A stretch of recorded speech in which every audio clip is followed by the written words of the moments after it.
శ్రీరాముని యొక్క ధర్మాచరణ గురించి రామాయణంలో వాల్మీకి 2 గుణాలు చెప్పారు. 1 ధృతి, 2 నియమం. శ్రీరాముడు అడవులకి వెళ్లే ముందు తల్లి కౌసల్యకి నమస్కరించాడు. ఆమె ధర్మ మార్గంలో నడువు అని ఉపదేశించలేదు. రాముడు ధర్మావతారం. ఆయన స్వభావం ధర్మరక్షణ, ధర్మచర అని ఆయనకొకరు చెప్పబని లేదని తల్లికి తెలుసు. అందుకని ఆమె ఇలా ఆశీర్వదించింది: నీవు ధృతి నియమాలతో ఏ ధర్మాన్ని ఆచరిస్తూ ఉన్నావో ఆ ధర్మమే నేను రక్షించుగాక. ప్రతి భారతీయునికి రాముని శీలమే ఆదర్శం, రామనామమే మహామంత్రం. మనులకు నేడు పీడిస్తున్న అన్ని జబ్బులకి అదే మందు. ధర్మ మార్గమే నిజమైన భక్తి అని రాముడు నమ్మాడు.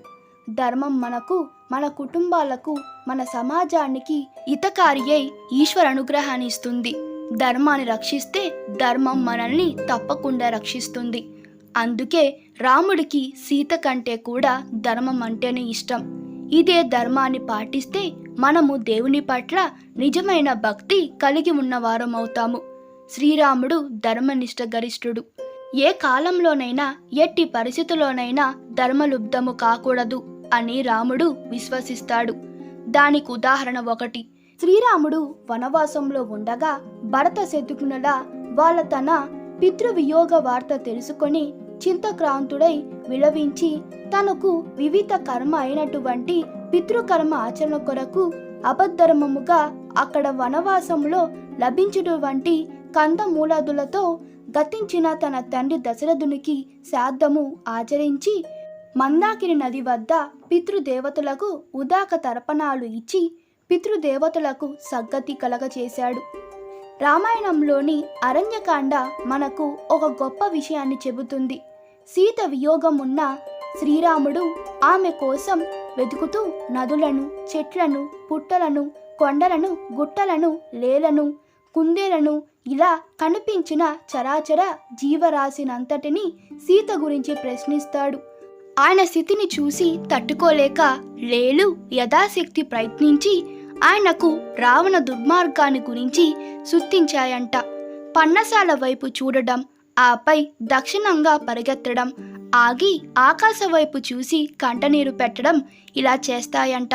ఇది గమనించిన రాముడికి పన్నసాల్లో ఉన్న సీతను ఎవరో రాక్షసుడు ఎత్తుకుపోయి ఆకాశ మార్గంలో దక్షిణ దిశగా పయనించాడని అర్థమైందంట. ఈ స్థితిని వర్ణిస్తున్న వాల్మీకి శ్లోకం దీనస్థితిలో పడిన ప్రతి సత్పురుషునికి ఒక ఓదార్పునిస్తుంది. సుపం ధనంతు గచ్చంతం తీర్యం చోపి సహాయతే కుప్పం ధనంతు గచ్చంతం సోదరోపి విముచ్చతి. అంటే మంచి మార్గంలో పయనిస్తున్న వ్యక్తులకు పశుపక్షాదులు కూడా సహాయం చేస్తాయట.